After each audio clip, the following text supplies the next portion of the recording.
anak-anak Ibu. Puji Tuhan, pagi hari ini kita boleh kembali diberikan Tuhan kesehatan, kekuatan untuk memulai pelajaran kita. Mari anak-anak Ibu sekalian, siapkan semua yang diperlukan untuk pelajaran kita hari ini. Jangan lupa, yang pertama Alkitab, yang kedua siapkan alat tulis, dan yang ketiga mari siapkan semua buku yang diperlukan. Ya, sebelum kita berdoa, mari kita bernyanyi, "Ku bawa kepadamu, oh Tuhan, persembahanku ini."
Mari anak-anak Ibu, kita siapkan hati kita untuk berdoa. Lipat tangan, tutup mata, tundukkan kepala, kita bersatu di dalam doa. Terima kasih Tuhan buat kebaikan-Mu di dalam kehidupan kami. Hari ini kami mau memulai pelajaran kami. Tuhan berkati anak-anak-Mu yang sudah siap untuk belajar hari ini. Tuhan yang menjagai hati dan pikiran mereka. Terima kasih Tuhan Yesus, dalam nama-Mu kami berdoa dan bersyukur. Amin. Membawa persembahan syukur yang benar. Itulah yang Tuhan inginkan dari kehidupan kita. Anak-anak Ibu, hari ini kita akan masuk ke dalam pelajaran kita bab yang keempat. Persembahan syukur yang benar.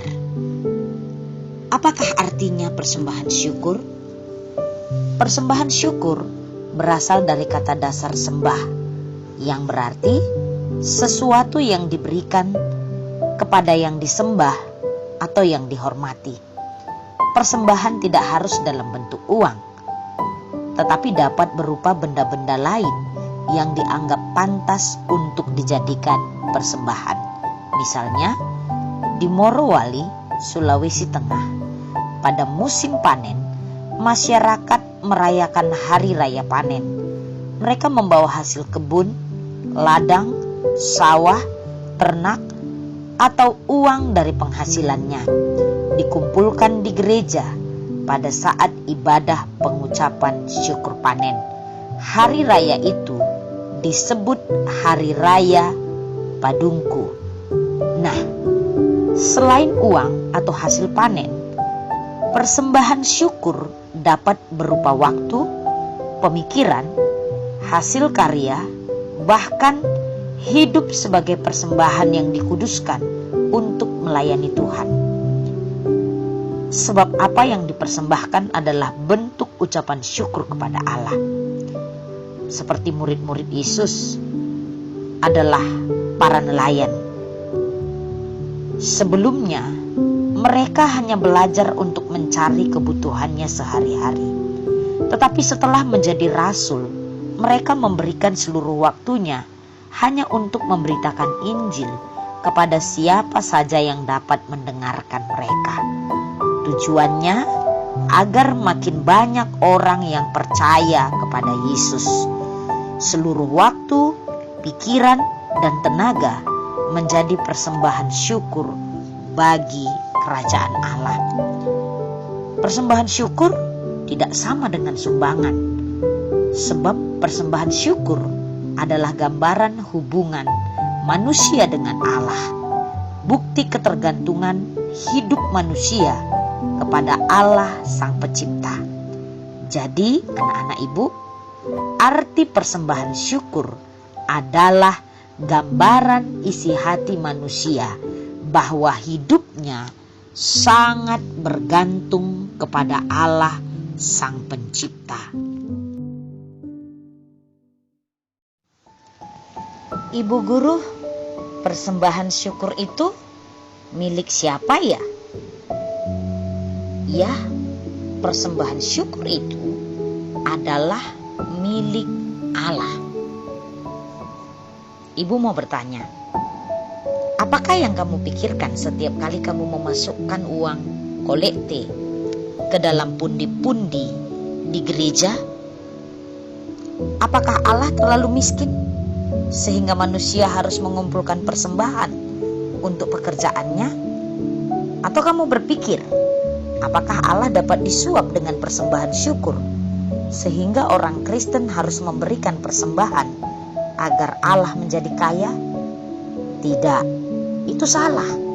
Sebab persembahan umat adalah bentuk ucapan syukur kepada Allah. Semua yang dijadikan persembahan kepada Allah sebenarnya bukan milik kita, bukan milik manusia.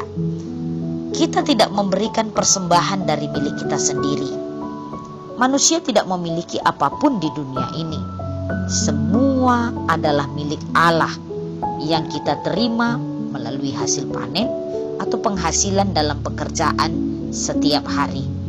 Jadi, pada saat memberikan persembahan syukur, sebenarnya kita sedang mengembalikan milik Allah dalam bentuk yang bermacam-macam.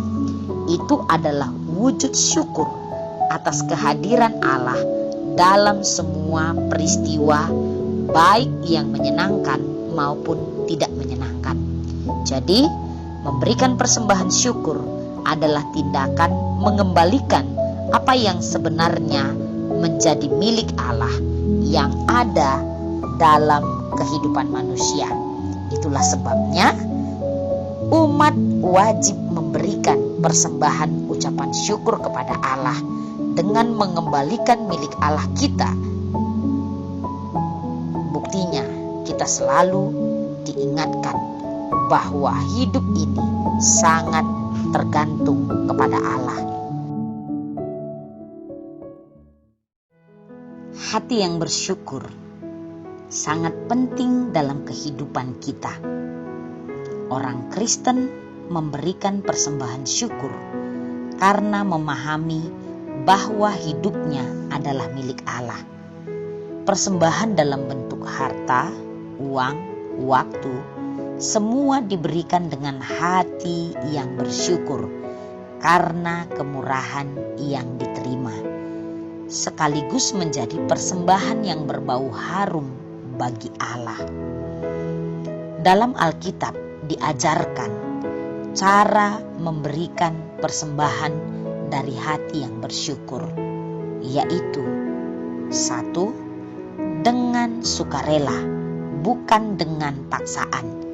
2 Korintus 9 ayat 7. Artinya, memberi dengan senang hati meskipun harus mengorbankan kepentingan sendiri. Yang kedua, sesuai dengan kesanggupan. 2 Korintus 8 ayat 12. Artinya, memberikan persembahan syukur dengan kemurahan hati. Yang ketiga, dengan ketulusan.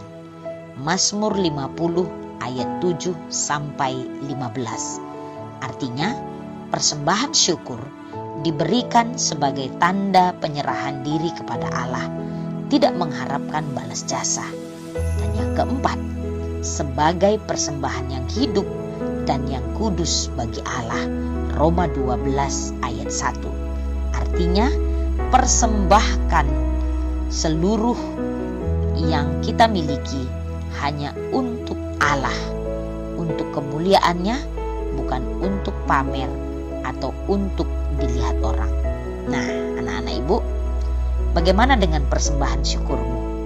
Sudah pernahkah engkau memberi persembahan syukur? Bersediakah kamu melatih diri untuk memberi persembahan syukur dengan hati penuh ucapan syukur kepada Allah?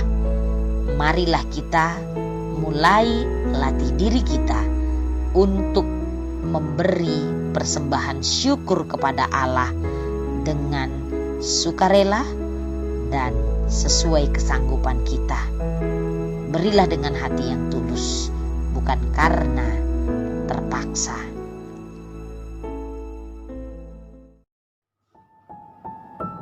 Puji Tuhan, anak-anak ibu, pelajaran kita hari ini sudah boleh kita selesaikan dengan baik, dan kita mau mengakhiri pelajaran kita kembali berdoa, menyerahkan hidup kita kepada Tuhan supaya kita bisa melakukannya. Mari kita bersatu di dalam doa. Terima kasih Tuhan Yesus yang baik buat pelajaran kami hari ini. Biarlah kami boleh melakukan firman-Mu, boleh mengerti kehendak-Mu di dalam kehidupan kami. Berkati anak-anak-Mu, berkati kesehatan mereka, berkati juga orang tua mereka. Terima kasih Tuhan Yesus yang baik. Di dalam nama-Mu kami berdoa dan bersyukur. Amin. Ya, kita bersyukur hari ini kita sudah boleh menyelesaikan pelajaran kita.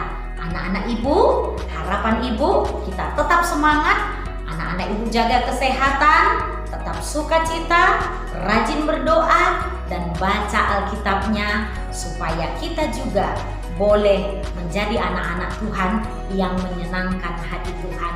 Tuhan Yesus memberkati. Sampai jumpa lagi. Shalom.